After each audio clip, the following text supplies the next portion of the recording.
உறவுகளுக்கு வணக்கம். நான் உங்கள் கடலோடி நீதன்.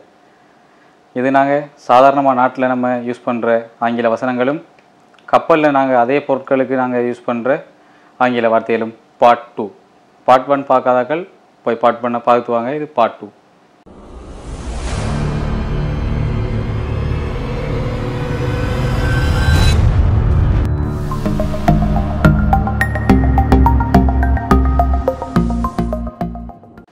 ஸோ இப்போ நம்ம பார்ப்போம் டெக்.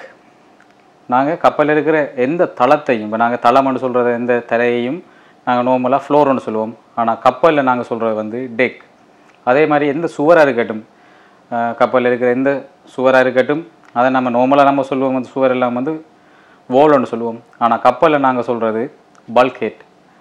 அதே மாதிரி ஒரு காகோ ஹோல்டுக்கு உள்ளுக்குள்ளே இருக்கிற சுற்றி வர இருக்கிற சுவரை நாங்கள் சொல்லுவோம் பல்க்ஹெட். அண்டு காகோ ஹோல்டுக்கு உள்ளே மட்டும் இருக்கிற தரையை, அந்த ஃப்ளோர் நம்ம நார்மலாக சொல்லணும்னா ஃப்ளோர், அந்த ஃப்ளோரை நாங்கள் சொல்லுவோம் டேங்க் டாப். அண்டு அதே மாதிரி கப்பலினுடைய அருகு பகுதி, கப்பலுக்கு வெளியில் கடலுக்கு வெளியில் இருக்கிற கப்பலினுடைய அருகு பகுதியை நாங்கள் வந்து ஹல்லுன்னு சொல்லுவோம்.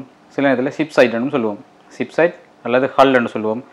அதே மாதிரி கப்பலினுடைய நடுப்பகுதி, வலது புறத்துக்கும் இடது புறத்துக்கும் நடுவில் இருக்கிற நடுப்பகுதியாக இருக்கட்டும், இல்லாட்டி நீட்டத்தில் இருக்கிற நடுப்பகுதியாக இருக்கட்டும், அதை நாங்கள் இப்போ நார்மலாக நம்ம சாதாரண ஆங்கில வார்த்தையில் அதை சென்டர்ன்னு சொன்னாலும், ஆனால் கப்பலில் நாங்கள் அதை மிட்ஷிப்னு சொல்லுவோம். ஸோ இதில் நீ ஒரு கொஞ்சம் விஷயம் நாங்கள் கப்பலில் நான் இந்த வீடியோக்குள்ளே நான் சில வசனங்கள் சொல்லியிருப்பேன், உங்களுக்கு விளங்கியிருக்கு நான் என்ன சொல்கிறேன்னு. ஸோ இப்படியான வீடியோவில் நான் போடுறேன், இது உங்களுக்கு விளங்கக்கூடிய மாதிரி இருக்கும். இன்னொரு வீடியோவில் சந்திப்போம். நான் உங்கள் கடலோடி நீதன்.